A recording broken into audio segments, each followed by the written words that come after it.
Hey everyone, we're gonna go up into an attic space today and I'm gonna show you a couple of fun things like hood venting, oven hood venting that is not actually vented all the way through the roof, and signs of pest droppings. So it's gonna be an exciting one. Let's take a look. Most crawl spaces for attics are accessed through closets, so that's the access point.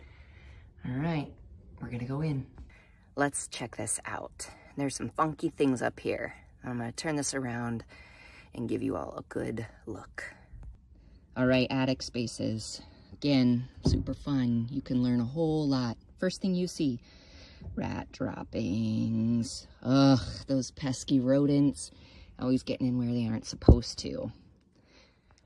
Now, as we walk along up here, it's important that you know that you always have to stay on these cross beams, because underneath all this fluffy insulation is just the roof. So you could fall right through. So you got to make sure that you walk on these beams. I want to talk to you a little bit more about this insulation because some people can get a little freaked out about it. There are two kinds of looser insulation that are typically blown into attic spaces. One is this cellulose. This is cellulose because you can, you know, it's real fluffy. So you can see that. Then there's another kind called vermiculite.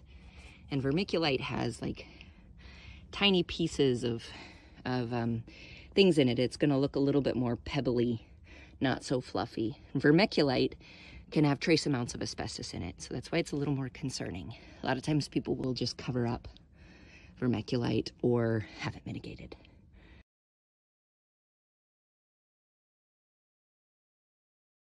Again, we're walking on a bunch of rat poop, but then what's most important is this. Look at that. Okay, so that's the vent from the hood over the stove. And as you can see, it's not vented to the outside. So is it probably okay in here?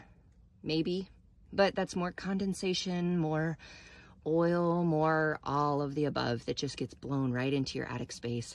So it's never great to come across this. You always want to make sure that the hood is vented to the outside. So to fix this, we would call a roofer. We would have them cut a hole and we would have them continue and make sure that that is vented properly to the outside.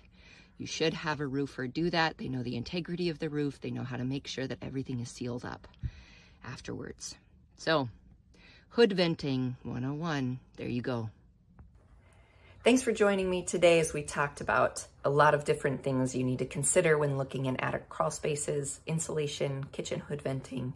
My name is Piper Menke. I'm a real estate agent here in Portland, Oregon, specializing in moving to Portland from out of area and downsizing, right-sizing, changing up your life for that final move.